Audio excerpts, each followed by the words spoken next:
Voilà, trêve internationale finie, on retrouve donc notre quotidien, nos petites habitudes et donc votre rubrique pas si bête.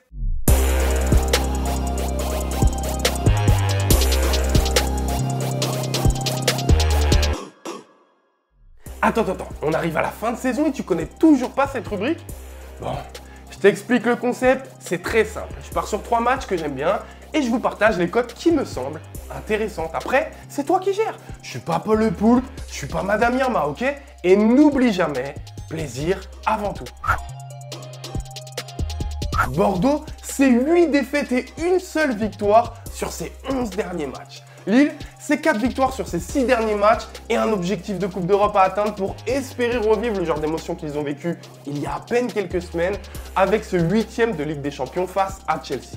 Alors que ce soit en termes d'objectifs, de dynamique, de résultats, de qualité même, voilà 2 équipes diamétralement opposées et voilà pourquoi je me positionne sur la victoire lilloise. Bordeaux, c'est un seul but marqué sur ses 4 derniers matchs. Lille, c'est 6 matchs consécutifs sans encaisser le moindre but. Fort.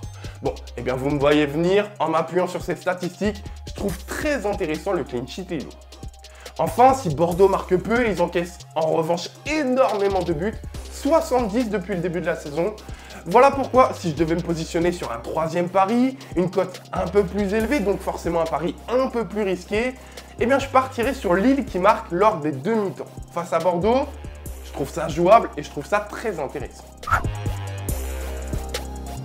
Depuis sa victoire face à Paris, Nice n'est pas parvenu à enchaîner et faire fructifier ses points.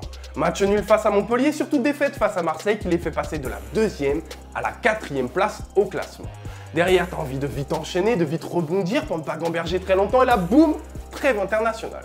Et qui tu accueilles au retour de compétition? Rennes, l'équipe en forme du moment qui reste sur 5 victoires consécutives en championnat. Bon, on est clairement dans un moment charnière de cette fin de saison, que tu joues dans une dynamique pas très bonne face à une équipe en plein boom qui, en termes de qualité de jeu, propose vraiment quelque chose de très beau. Voilà pourquoi j'aurais tendance à pencher du côté de la victoire rennaise. Je le disais, Rennes reste sur 5 victoires consécutives en championnat, mais savez-vous combien de buts ils ont marqué sur ces 5 derniers matchs? 20 buts. 20 buts, c'est énorme. Voilà pourquoi il y a une cote que je trouve intéressante, risquée certes, puisque cote très élevée, mais qui me paraît jouable, c'est Rennes qui marque lors des demi-temps. Au vu de leur dynamique, pourquoi pas tenter cela? Alors forcément, au vu du nombre de buts qu'ils marquent en ce moment, on a envie de se pencher du côté des buteurs et là, eh bien les choix sont nombreux. On a Terrier qui reste sur 3 buts sur ses 3 derniers matchs, Guirassy qui reste sur un triplé lors de son dernier match et Bourigeaud qui est en plein boom avec 2 buts sur ses 3 derniers matchs. Je vous laisse vous faire votre propre choix, vous avez vu toutes les cotes, c'est vous qui voyez.